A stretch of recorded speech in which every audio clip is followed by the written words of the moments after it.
Assalamualaikum warahmatullahi wabarakatuh. Perkenalkan, nama saya Herlina Rustulestari SPDI. Saya mengajar di SMK Negeri 1 Talang Padang, Kabupaten Tanggamus, Provinsi Lampung. Pada kesempatan hari ini, saya akan mengikuti UKIN di LPTK UIN Sunan Gunung Jati Bandung, batch 3. Video yang akan saya laksanakan adalah materi tentang pernikahan. Terima kasih, selamat menyaksikan.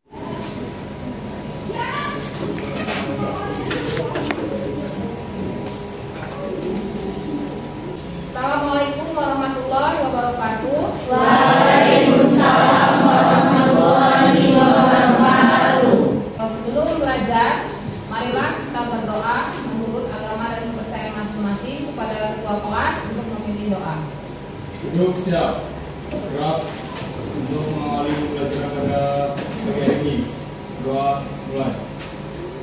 Saya akan mengabsen terlebih dahulu siapa yang tidak hadir. Alex Napoleon, Anggi Apriliani. Kita akan membaca ayat pendek terlebih dahulu. A'udzubillahi minasyaitonirrajim. Bismillahirrahmanirrahim. Qul a'udzu birabbin nas, malikin nas, ilahin nas. Shadaqallahul azim. Silakan rapikan tempat duduknya, persiapkan alat tulisnya, persiapkan HP-nya, siapkan satu angka dari 1 sampai dengan 10. Kalikan dengan angka 2. Tambahkan dengan angka 13. Kurangkan dengan angka 3. Hasilnya dibagi dengan angka 2. Hasilnya dikurangi dengan angka yang kalian pikirkan tadi. Berapa hasilnya? Hasilnya ini. Hasilnya 5. Semua hasilnya 5. Karena apa? Kalian fokus. Ya. Jadi ketika kita fokus terhadap segala sesuatu, maka kita akan mempunyai satu tujuan. Ya, tepuk tangan untuk kita semua. Terima kasih anak-anak.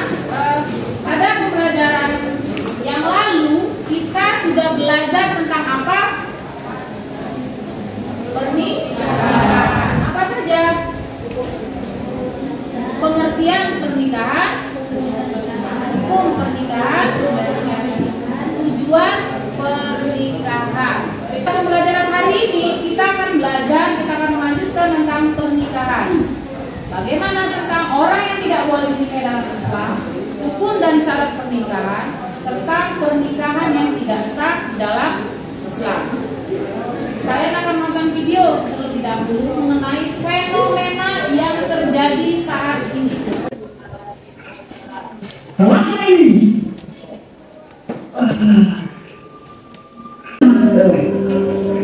Terima kasih.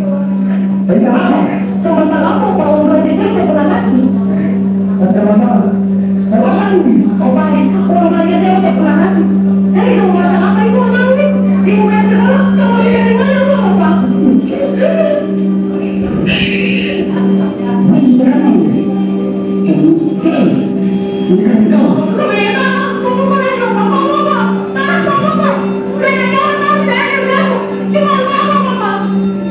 Lihat ya videonya. Makna yang bisa kalian ambil. Menurut saya adanya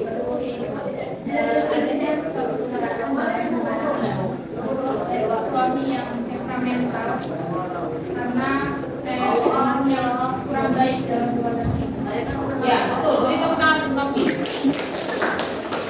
Ya, ini bahwa ketika kita memiliki masalah, terutama suami ya sebagai laki-laki, itu tidak boleh langsung main tangan atau langsung marah-marah terhadap istrinya. Karena buka HP-nya, kita akan melakukan pretest terlebih benar ya.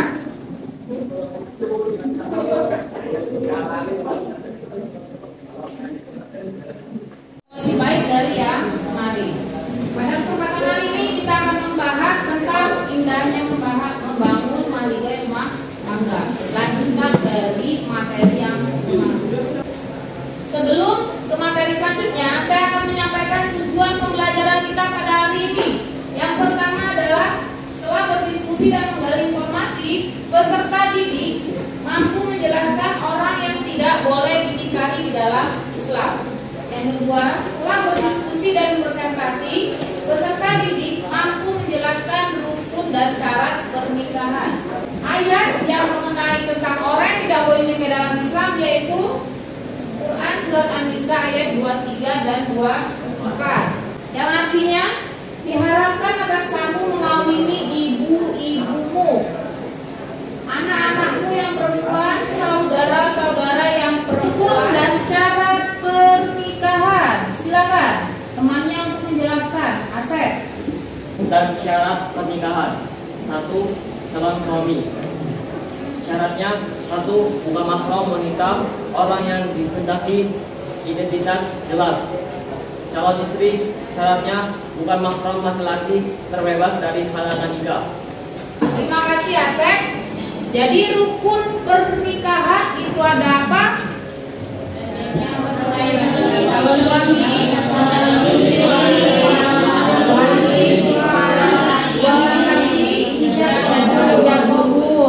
pernikahan yang tidak sah. Siapa yang akan menjelaskan kepada temannya? Ya, silakan. Ada pernikahan yang tidak sah. Yang pertama pernikahan mut'ah, yang kedua pernikahan syibhah, yang ketiga pernikahan halil. Sudah menjelaskan ada pernikahan yang tidak sah yaitu pernikahan mut'ah, pernikahan muhilor, pernikahan muhalil. Dijelaskan tentang materi hari ini. Ada yang ingin bertanya tentang materi hari ini ya, silakan. Izin bertanya, apakah pernikahan akan sah jika salah satu rukun pernikahan tidak dilaksanakan dengan benar?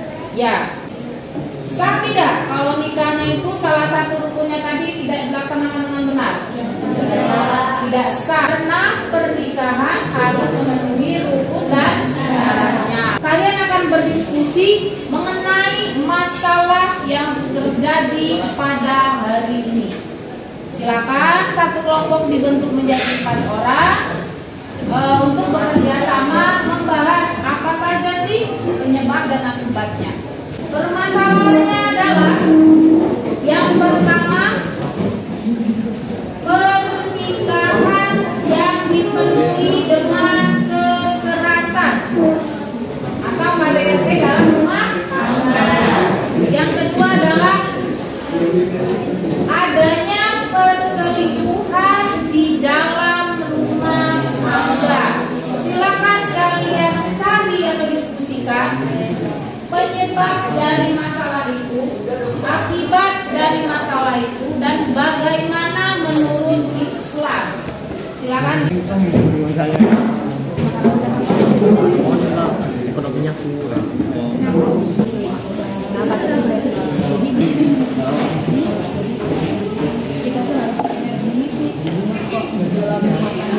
Jelaskannya.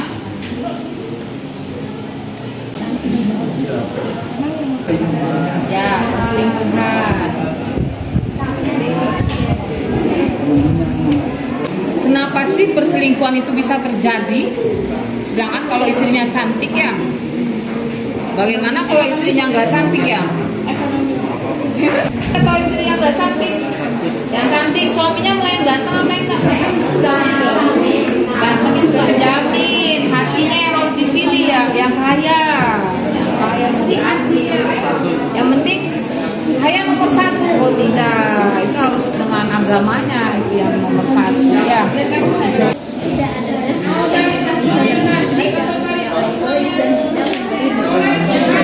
Diskusinya sudah selesai ya, kita akan bahas ke depan. Ya, siapa yang akan membahas ke depan tentang kekerasan dalam rumah tangga, kelompoknya siapa? Ya, silakan maju ke depan. Assalamualaikum warahmatullahi wabarakatuh. Waalaikumsalam warahmatullahi wabarakatuh. Di sini kami mengangkat tentang kekerasan dalam rumah tangga. Di sini ada beberapa kasus dalam pernikahan. Yang pertama ada kekerasan dalam rumah tangga. Dalam kekerasan dalam rumah tangga ada penyebab atau akibat. Penyebab yang pertama adalah suami yang temperamental atau ketidakpuasan terhadap istri. Kemudian yang kedua ada faktor ekonomi, faktor anak, dan pernikahan dini. Faktor anak di sini maksudnya tentunya seperti istri yang mandul atau istri yang tidak ingin mempunyai anak. Kemudian ada akibat. Contohnya itu seperti perceraian dan perselingkuhan. Dalam perceraian ini dapat diakibatkan adanya ketidakjujuran, tidak keharmonisan dalam keluarga, tidak egois, dan tidak memberi nafkah. Kemudian perselingkuhan dapat didefinisikan sebagai suaminya seperti istri yang tidak memiliki ketertarikan atau tidak menarik, dan yang terakhir ada ketidakpuasan dalam rumah tangga.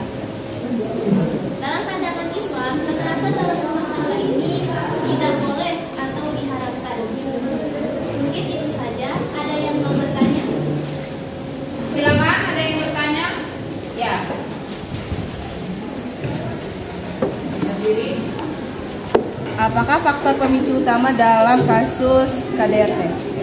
Faktor utama yang memicu KDRT adalah perselingkuhan.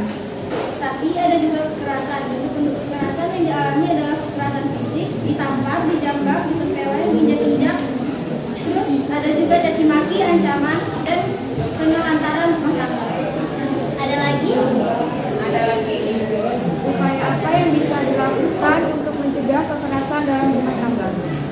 Ingin menjawab, dapat dilakukan dengan mengingat hukum, mengikuti teladan Rasulullah, menanamkan rasa empati dan saling menghormati, mempraktikkan sikap jujur, terbuka, dan setia kepada pasangan sehingga keharmonisan rumah tangga dapat terwujud.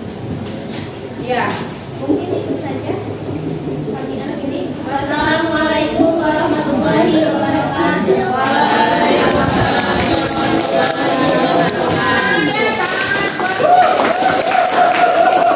Pertanyaannya sangat bagus tentang kekerasan dalam rumah tangga. Ternyata kalian sangat memahami apa itu kekerasan dalam rumah tangga. Semoga tidak terjadi ya di rumah tangga kita. Amin. Kelompok selanjutnya yaitu tentang perselingkuhan. Silakan pada kelompok 2. Ini lebih menarik, kita akan bahas tentang perselingkuhan. Assalamualaikum warahmatullahi wabarakatuh. Waalaikumsalam warahmatullahi wabarakatuh. Ini kami akan menyampaikan apa itu tentang perselingkuhan. Sebelumnya pengertian perselingkuhan itu merupakan kecurangan, penyelewengan, dan pengkhianatan seseorang terhadap pasangannya.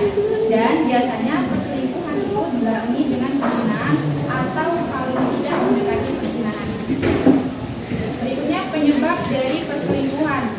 Adanya istri tidak menarik, kurangnya komunikasi antara istri dan suami, dan ketidakpuasan pasangan.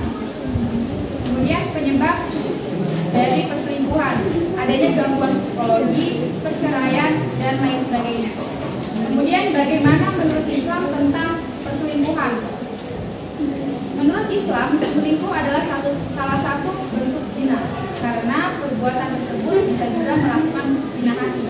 Pada dasarnya, semua pengkhianatan, penyelewengan, dan kecurangan dilarang dalam Islam, yaitu sebagaimana dijelaskan dalam Quran surat Al-Anfal ayat 27 yang artinya, hai orang-orang yang beriman, janganlah kamu mengkhianati Allah dan Rasulnya Muhammad, dan juga janganlah kamu mengkhianati amanat-amanat yang dipercayakan kepadamu, sedang kamu mengetahui itu. Ada yang mau ditanyakan? Ya, ada yang bertanya tentang perselingkuhan, kasus perselingkuhan. Silakan. Kelompok 4. Mengapa dalam keluarga terjadi perselingkuhan? Menjawab, ada beberapa faktor yang menyebabkan perselingkuhan dalam rumah tangga, yaitu antara lain istri tidak menarik,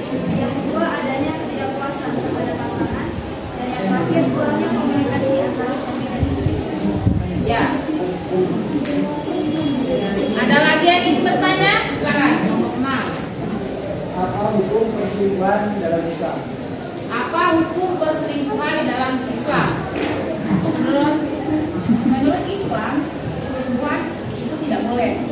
Itu adalah salah satu bentuk zina karena perbuatan tersebut bisa melakukan atau mendekati perzinahan hati. Dan terima kasih, kami akhiri. Wassalamualaikum warahmatullahi wabarakatuh. Terima kasih kepada semua kelompok yang sudah berdiskusi. Silakan kembali ke tempatnya masing-masing. Tadi ada perselingkuhan, bagaimana hukumnya perselingkuhan itu? Saya akan tanya dulu, apa bedanya perselingkuhan dengan poligami? Jawab. Kalau perselingkuhan itu main di belakang istrinya. Ya. Kalau poligami ada izin istri, cuma tidak boleh melebihi dari 4. Ya, betul. Jawabannya betul sekali.